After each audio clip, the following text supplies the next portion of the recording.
Bonjour les amis, j'espère que l'été se passe bien pour vous tous. En plus de la saison d'été, nous sommes actuellement dans la saison de la Teshuvah, selon le calendrier hébraïque.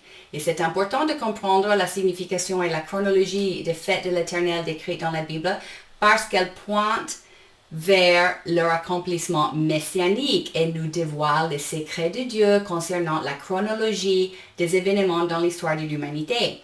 Et notez que Dieu dit dans Lévitique 23 qu'elles sont ces fêtes, non des fêtes juives. Ce sont des dates fixées dans son calendrier. Et si vous voulez connaître le timing et l'ordre des événements à venir, tels que l'enlèvement des saintes, la tribulation et le retour du Christ, vous devez comprendre les fêtes de l'Éternel. La parabole des 10 vierges dans Matthieu 25 nous apprend que les croyants qui ne sont pas préparés ne seront pas invités aux noces du Christ. Il y a 3 groupes de personnes, les justes, les injustes et une troisième catégorie que la Bible appelle les personnes tièdes, ni froides ni bouillantes. Et la saison de la Teshuvah est une invitation à nous repentir et à nous préparer pour pouvoir assister aux noces de l'agneau et à échapper à la période de la tribulation, ainsi que d'assurer que nos noms soient écrits dans le livre de vie. Et nous l'examinons dans cette vidéo. Nous avons déjà examiné ensemble les fêtes de printemps dans des vidéos antérieures. Les fêtes de printemps prédisaient avec précision le timing et l'ordre des événements autour de la première venue du Christ, à savoir sa venue sur terre, son sacrifice, son enterrement, sa victoire sur la mort et sur la malédiction, sa résurrection, sa présentation devant Dieu en tant que prémisse de tous les ressuscités et son adoption du rôle de grand prêtre et la transformation de notre esprit pour nous faire des participants de la nature divine, pour que nous puissions vivre selon l'esprit et non selon la chair. Et tous ces événements et leur chronologie précise sont représentés en détail par les fêtes de Pâques, la fête de pain sans levain, la fête des prémices et Pentecôte. Et vous trouverez ci-dessous les liens vers les vidéos où je les explique en détail. Rappelons-nous que les fêtes de l'Éternel sont les ombres des événements dont la réalité est en Christ. Si Jésus a accompli les fêtes de printemps avec une telle précision, nous pouvons être sûrs qu'il le fera aussi avec les fêtes d'automne. Les fêtes d'automne, quant à elles, nous dévoilent les détails importants de l'enlèvement des saints, le retour du Christ, son jugement du diable et ses serviteurs, et l'établissement du règne du Christ sur terre depuis son trône à Jérusalem. Au moment où je publie cette vidéo, nous nous trouvons dans une période connue comme la Teshuvah. La saison de la Teshuvah dure 40 jours et commence le premier jour du mois d'Elul, ce qui correspond au 18 août du calendrier grégorien cette année 2023. Nous voyons dans ce diagramme que les 40 jours de la Teshuvah commencent le premier jour d'Elul, puis le premier jour du mois suivant, le 1 Tishri, et le jour de l'an, c'est-à-dire Rosh Hashanah. Puis Yom Kippour tombe le 10 Tishri. La période entre Rosh Hashanah et Yom Kippour est connue comme Yamim Noraim, ce qui signifie jour de crainte ou jour redoutable en hébreu. Dans ma vidéo numéro 26, j'ai expliqué que ces fêtes sont des répétitions ou mises en scène des dates fixées dans le calendrier de Dieu. Et sous l'optique de leur accomplissement en Christ, Rosh Hashanah représente le jour où Christ viendra pour emmener son peuple à la fête des noces au ciel. Yom Kippour représente l'occasion où Christ viendra avec puissance et gloire pour détruire la bête, lier Satan et établir son trône à Jérusalem. Et la période entre Rosh Hashanah et Yom Kippour, connue comme jour redoutable, représente la grande tribulation décrite dans Apocalypse 7:14. Et après Yom Kippour, il y a la fête des tabernacles qui symbolise le règne millénaire du Christ décrit dans Apocalypse chapitre 20. Et nous verrons chacune de ces fêtes en détail dans les prochaines vidéos. Selon la tradition juive documentée dans le Talmud, Dieu ouvre 3 livres le jour du Rosh Hashanah. La fête de Rosh Hashanah est connue sous plusieurs noms, y compris Yom Hadin, ce qui signifie le jour du jugement. Attention, il ne faut pas confondre Yom Hadin avec le jugement définitif du trône blanc décrit dans Apocalypse chapitre 20. Selon la tradition juive, le jour du Yom Hadin ou Rosh Hashanah, Dieu ouvre 3 livres et le nom de chaque être humain est écrit dans l'un de ces 3 livres. Les noms des saints justifiés sont écrits dans le livre de vie. Les noms des injustes sont écrits dans un autre livre. Et le 3e livre contient les noms des personnes qui se trouvent dans une 3e catégorie. Les personnes qui ne sont pas inscrites dans le livre de vie ont une dernière opportunité de se repentir de leurs péchés et de se faire purifier et justifier par le sang avant Yom Kippour, le jour où leur sort est scellé définitivement. Et nous savons que le sang versé pour le pardon des péchés dans l'Ancien Testament pointe vers le sang du Christ. Les Juifs considèrent qu'après Yom Kippour, les portes du ciel sont fermées et leur sort est scellé. Le Talmud n'est pas un livre canonique. Il ne porte pas la même autorité que la Bible. Et nous ne devons pas baser notre doctrine sur autre chose que la Bible canonique. Néanmoins, le Talmud est utile pour nous aider à comprendre la perspective hébraïque et nous voyons des parallèles dans la Bible canonique, n'est-ce pas?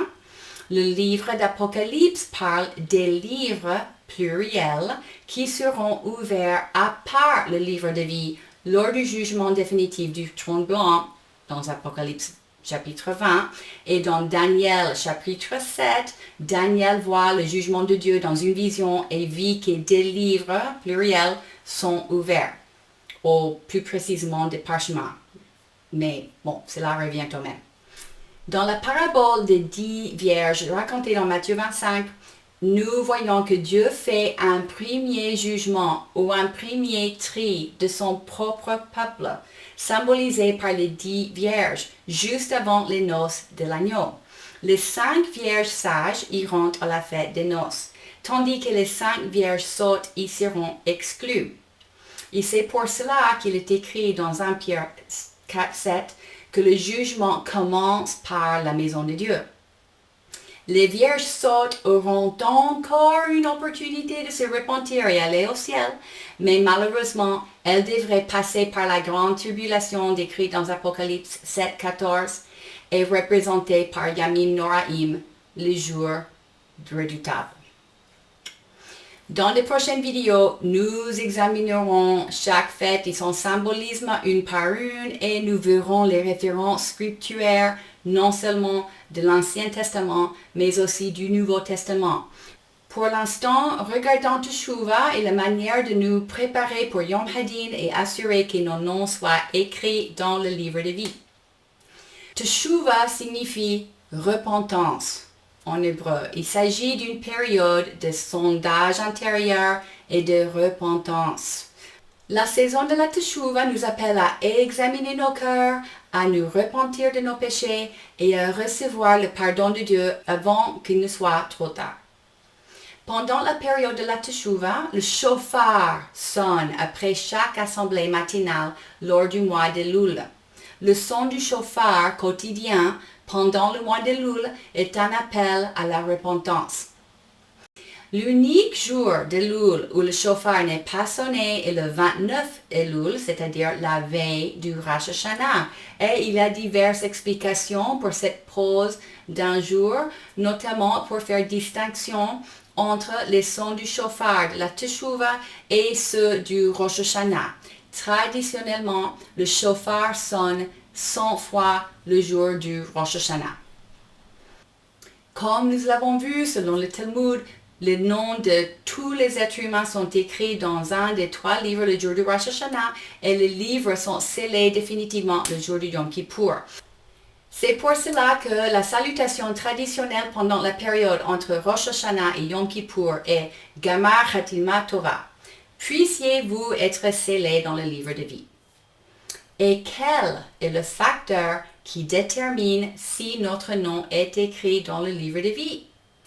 La repentance. Car Nous recevons le pardon par la repentance et c'est par le pardon que nos péchés ne sont pas pris en compte. Dans Apocalypse chapitre 20, il est écrit « Je vis les morts, les grands et les petits, debout devant le trône. Des livres furent ouverts. Un autre livre fut aussi ouvert, le livre de vie. Les morts furent jugés conformément à leurs œuvres, d'après ce qui était écrit dans ces livres. » Notez que les personnes seront jugées conformément à leurs œuvres d'après ce qui est écrit dans ces livres. Alors, nous avons intérêt à que nos péchés soient effacés de ces livres. L'unique chose qui peut effacer nos péchés de ces livres est le sang du Christ. Dans 1 Jean chapitre 1, il est écrit « Mais si nous marchons dans la lumière, tout comme Dieu lui-même est dans la lumière, nous sommes en communion les uns avec les autres. Et le sang de Jésus-Christ, son Fils, nous purifie de tout péché. Si nous disons que nous n'avons pas de péché, nous nous trompons nous-mêmes et la vérité n'est pas en nous. Si nous reconnaissons nos péchés, il est fidèle et juste pour nous les pardonner et pour nous purifier de tout mal. Et si nous disons que nous n'avons pas péché, nous faisons de Dieu un menteur et sa parole n'est pas en nous. Là, nous voyons que le sang de Jésus-Christ nous purifie de tout péché. Et si nous confessons ou avouons nos péchés, Dieu est fidèle et juste pour nous les pardonner et pour nous purifier de tout mal. Et le mot grec traduit par reconnaître nos péchés dans ce texte est homologeo, ce qui signifie exprimer la même conclusion. Exprimer implique une confession à haute voix et exprimer la même conclusion implique que nous sommes d'accord avec Dieu. Nous arrivons à la même conclusion que lui. Dieu voit que nous avons péché et nous exprimons notre accord avec lui. Dans ce texte, il dit que si nous disons que nous n'avons pas péché, nous faisons de Dieu un menteur, puisqu'il dit que si. Et nous avons vu dans mes vidéos précédentes qu'être d'accord avec Dieu revient à être dans la foi. La foi consiste à être en plein accord avec ce que Dieu dit. Et nous avons parlé dans cette chaîne aussi de pourquoi c'est important d'exprimer notre accord à haute voix. Notre adversaire, le diable, est toujours en train de nous accuser devant Dieu de ne pas être dans la foi. Or, le diable ne connaît pas notre cœur, il ne peut pas lire dans nos pensées, il écoute donc nos paroles et observe notre comportement et il monte un dossier juridique contre nous sur cette base. Il faut qu'il vous entende confesser vos péchés et vous repentir. Et il faut que votre comportement soit congruent avec votre confession. Si vous dites que vous repentez de quelque chose et que néanmoins vous continuez à le faire volontairement, où est la preuve que vous vous êtes repenti? La Bible dit que la foi sans œuvre est morte en elle-même. Dans la vidéo précédente, nous avons vu que la foi donne à Dieu le droit légal d'agir dans le domaine terrestre. Écoute ça bien, la foi donne à Dieu le droit légal d'agir dans le domaine terrestre. Alors, si Dieu agit, il vous pardonne et efface tous vos péchés sans que vous ayez confessé vos péchés, c'est-à-dire sans que vous soyez dans la foi, le diable pourrait accuser Dieu d'avoir fait quelque chose d'illégal. Et nous voyons dans ce texte que si nous confessons nos péchés, Dieu est fidèle et juste pour nous les pardonner et pour nous purifier de tout mal. Dieu est juste pour nous pardonner. Qu'est-ce que la justice?